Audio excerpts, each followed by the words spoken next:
అందరికీ praise the lord. ఈరోజు మనము యెహోషువ గ్రంథము 3వ అధ్యాయాన్ని ధ్యానం చేసుకుందామండి. దయచేసి ప్రతి ఒక్కరు కూడా వాక్యాన్ని చివరి వరకు వినండి. అలాగే వాక్యం చదవడం రాని వారికి వాక్యాన్ని షేర్ చేయండి. యెహోషువ వేకువను లేచినప్పుడు అతడు ఇశ్రాయేలీయులందరూ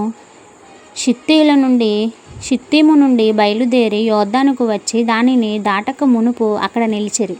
3 దినములైన తరువాత నాయకులు పాలెములో తిరుగుచూ జనులకు ఇలాగూ ఆజ్ఞాపించిరి: మీరు మీ దేవుడైన యెహోవా నిబంధన మందసమును యాజకులైన లేవీయులు మోసుకొని పోవుట చూచినప్పుడు మీరును స్థలములో నుండి బయలుదేరి దాని వెంబడి వెళ్ళవలెను.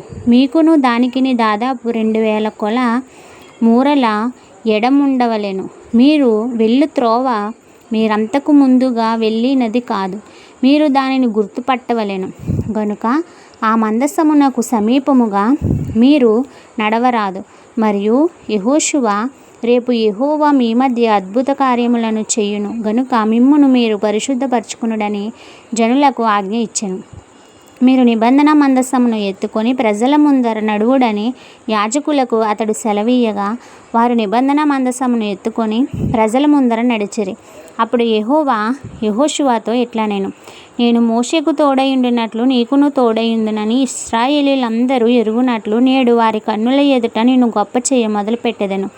మీరు యోర్దాను నీళ్ల దరికి వచ్చి యోర్దానులో నిలువుడని నిబంధన మందసమును మోయు యాజకులకు ఆజ్ఞాపించుము.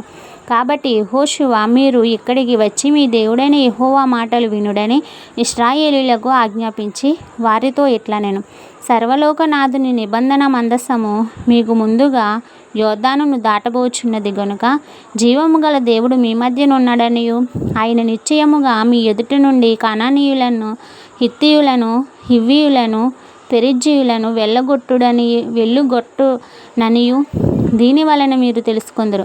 కాబట్టి ప్రతి గోత్రమునకు ఒక్కొక్క మనుషుని ఇశ్రాయేలీయుల గోత్రములలో నుండి 12 మనుషులు ఏర్పరచుకొనుడి. సర్వలోక నాథుడగు యెహోవా నిబంధన మందసమును మోయు యాజకులు అలాగ యోర్దాను నీళ్లను ముట్టగానే యోర్దాను నీళ్లు అనగా ఎగువ నుండి పారు నీళ్లు ఆపబడి ఏకరాశిగా నిలుచును. కోతకాలమందును కోతకాలమంతయు యోర్దాను దాని గట్లన్నిటి మీద పొర్లిపారును. నిబంధన మందసమును మోయు యాజకులు జనులకు ముందు వెళ్ళగా యోర్దానును దాటుటకై జనులు తమ గుడారములలో నుండి బయలుదేరిరి. అప్పుడు ఆ మందసమును మోయేవారు యోర్దానులో దిగిన తరువాత మందసమును మోయు యాజకుల కాళ్ళు నీటి అంచున మునగగానే పైనుండి పారు నీళ్లు బహుదూరముగా సారెతను నొద్దనున్న ఆదామును పురమునకు దగ్గరగా ఏకరాశిగా నిలిచెను. లవణ సముద్రమును అరాబా సముద్రమునకు పారునవి బొత్తిగా ఆపబడెను. జనులు యెరికో ఎదుటను దాటగా యెహోవా నిబంధన మందసమును మోయు యాజకులు యోర్దాను మధ్య ఆరిన నేలను స్థిరముగా నిలిచిరి. జనులందరూ యోర్దానును దాటుట తుదముట్టు వరకు ఇశ్రాయేలీయులందరూ ఆరిన నేల మీద దాటుచూ వచ్చిరి. ఇంతటితో ఈ పరిశుద్ధ వాక్యము మనలందరినీ దీవించి ఆశీర్వదించునుగాక. ఆమేన్.